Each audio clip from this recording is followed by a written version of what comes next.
Okay, we have a problem here.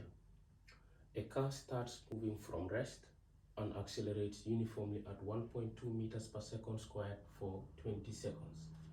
The car further accelerates at 3 meters per second squared for 6 seconds, after which it uniformly decelerates at 2 meters per second squared to attain a constant velocity in 12 seconds.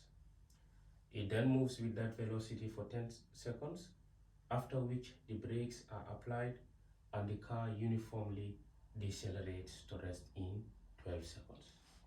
Question A is draw a velocity time graph to illustrate this motion. Question B is calculate the total distance traveled. Question C is calculate the average speed of the car. And question D is calculate the retardation that brought the car to rest. So the first thing we will try to do is using the information given here, and we try to sketch the velocity time graph. But later on, when we are able to have certain values, we'll be able to know exactly how the VT graph is supposed to look exactly. So let's just try to make a sketch. We will have 0 here. We will have velocity in meters per second, and we will have time in seconds. So from what we have understood is a car starts moving from rest and accelerates at 1.2 meters per second squared for 20 seconds. So from rest, the car accelerates, and what was the acceleration? 1.2 meters per second. 1.2 meters per second squared. For what? What was the duration? 20 seconds. So which means from here to here is 20 seconds. All right, that's the first point. Then what happens? The car further accelerates. So which means after reaching this velocity here, we can call it V1. What did the car do? It further accelerated. All right, so it accelerated again. And what was that acceleration? 3 meters per second squared. 3 meters per second squared. So the second acceleration given here is 3 meters per second squared. So what was the duration of the acceleration? 6 seconds. So it accelerated for 6 seconds. All right. So it means it has attained, if we look at it, we can say that definitely it has attained a higher velocity than V1. So let's call it V2. All right. So what else happened?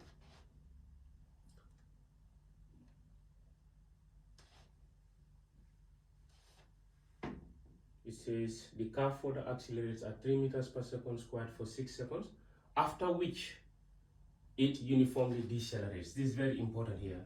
So after the second acceleration, what did we understand from this? The car decelerates. So the deceleration tells us that obviously the car has reduced the speed.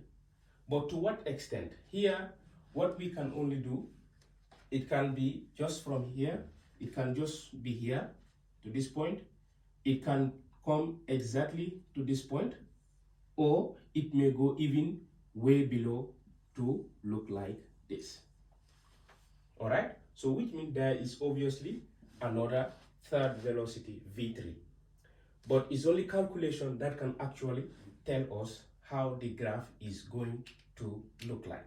So let's just leave it like that. Is why if you are drawing your VT graph, first try to sketch it with a pencil. Then later on, when your calculations give you the right answers, you can be able to modify it. All right.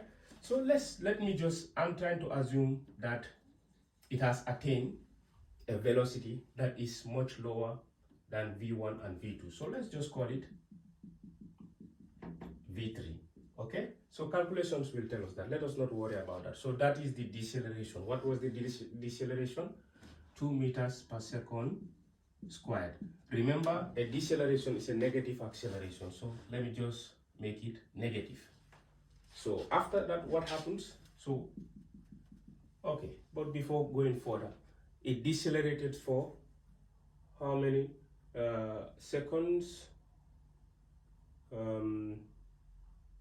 is 12 seconds. The deceleration is 12 seconds. All right. So after which, what happens to the car? It attains a constant velocity and moves with that constant velocity for what? For how many seconds?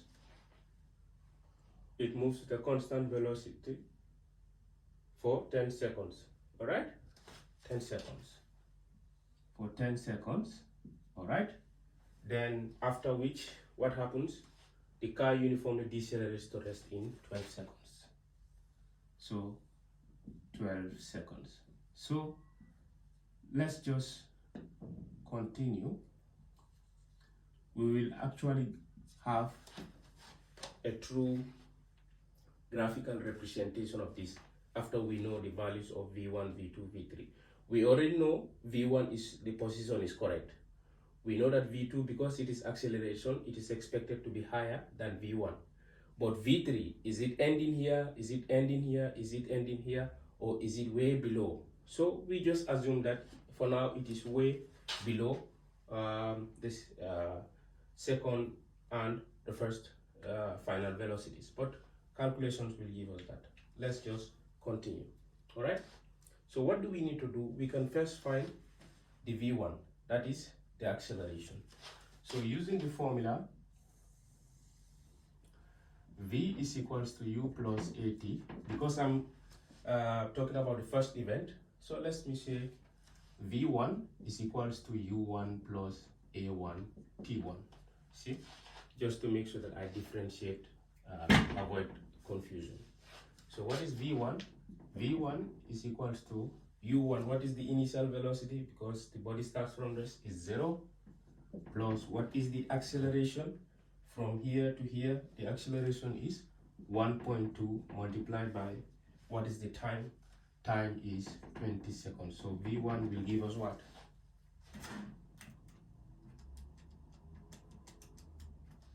(24 meters per second).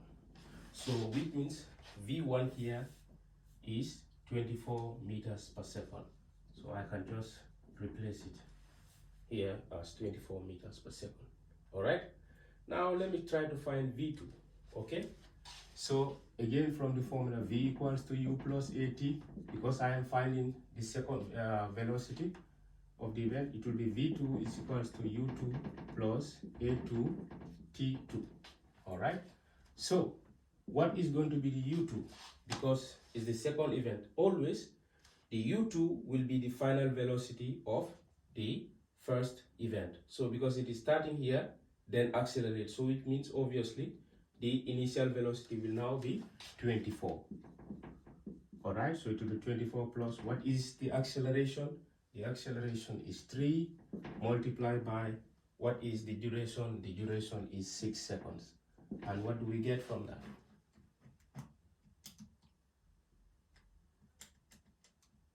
We're going to have 42 meters per second. That is V2. So here I can indicate that this is V2, 42 meters per second. By looking at it, we are right. 24 because it further accelerates, so it means we are expecting to have a higher final velocity than this one. All right. So we can now find the velocity when it is decelerating, the final velocity during deceleration. So that will actually tell us whether the sketch was right or wrong. So let's say V3 or V again is equals to U plus AT. So V3 is equals to U3 plus A3 T3. So what will be U3? Because this is the third event, so it means the initial velocity is going to be from 42 meters per second. So right, it's 42 plus what is the acceleration? It is a deceleration, so it's going to be a negative acceleration. That will be -2 multiplied by, and what was the time there? The time is 12 seconds. What do we get from that?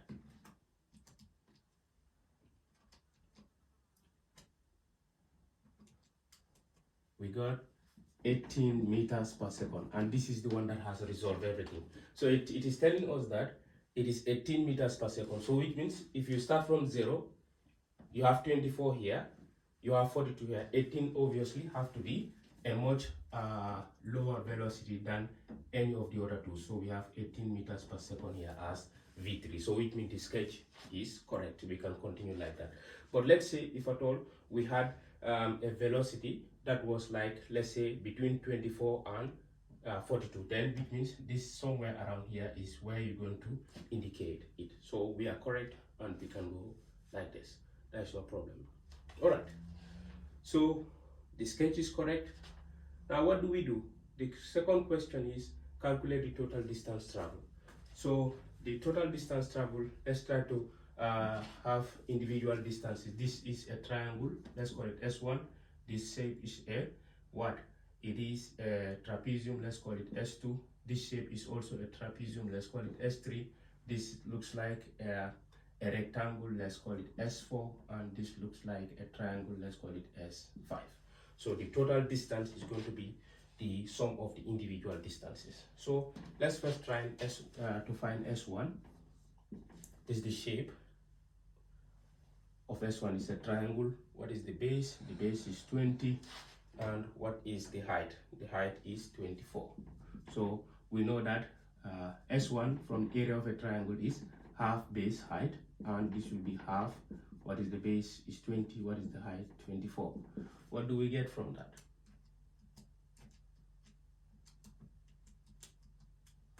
We're going to have 240 meters. All right, we're going to have 240 meters. I have to economize space.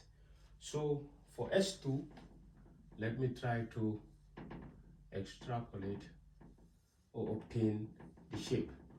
This is S2. Here we have 6. That will represent the height. All right, here from here to this point it is 24, and from this point to this point is 42. So what is the area? It is a trapezium, so it will give us the area of a trapezium. So let's say S2 is equals to half. What is the formula for area of a triangle? A plus B H, where this side will be A, this side will be B, and this side will be H. So that will be half. What is A? 24. What is B? 42. And what is the height? 6. So what do we get from that?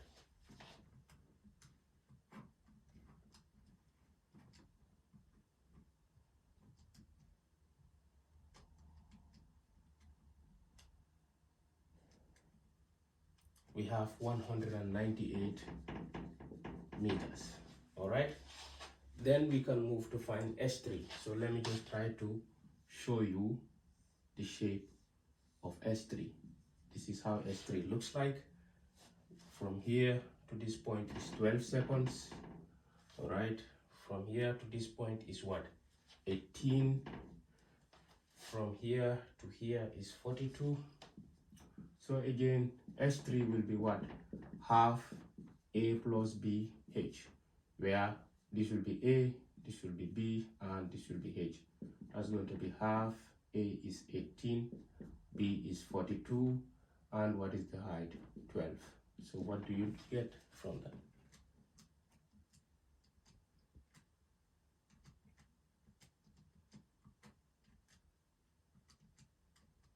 You're going to have 360 meters. We get that? Yeah. So we can go and find S4, which for S4, this is how it looks like. S4, we have 30.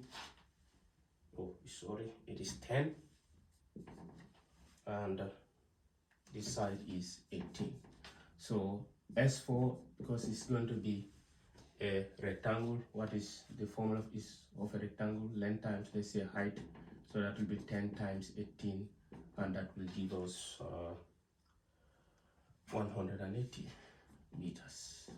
So we are left with S5. All right, we are left with S5.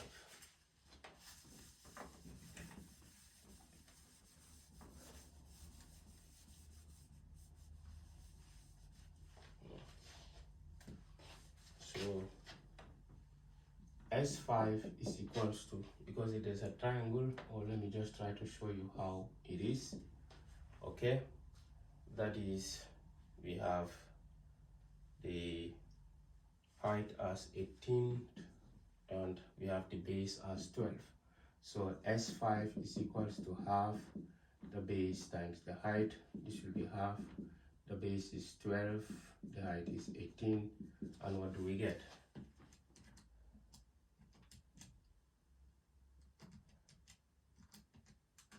We have 108. Okay, so that is S5. So what we're going to do is we are going to add the total. Okay, we are going to add the total. If we add the total, then we will be able to get the distance. All right, so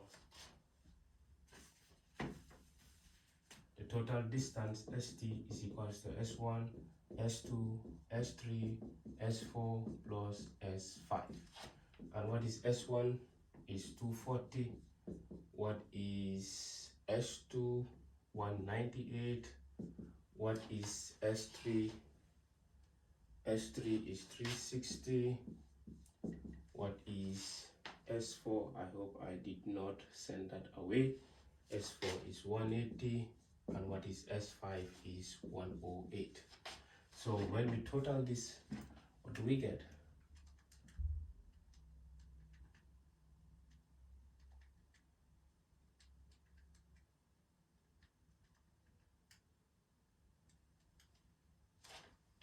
We have 1086 meters, if I am right. S1 is 240, S2 is 198, S3 is 360, S4 is 180, right? And S5, what is S5? S5 is 108. All right, so we are able to find B. C is the average speed of the car, the average speed. What is the average speed? Is the total distance divided by the total time. What is the total distance? 1086. And what is the time? Should we calculate 26, 12, 10, and 12? When we add them up, what do we get? We get 60.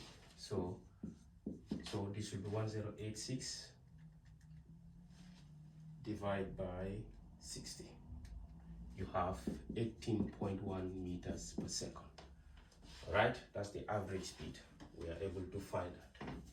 So the last question is calculate the retardation that brought the car to rest. It is talking about here, from here to here, because this is the retardation that brought the car to rest. So D, we know that from the formula V is equals to U plus AT. If I make acceleration the subject of the formula, I have acceleration is V minus U divided by T. All right, so what is the final velocity? When a body comes to rest, the final velocity will be 0. So that will be 0 minus what is the initial velocity, that is from here, it is 18. And what is the time? The time is 12. So that is roughly minus 18 divided by 12. What do you get with that? Minus 18 divided by 12 is minus 1.5 meters per second square. So that was the acceleration that brought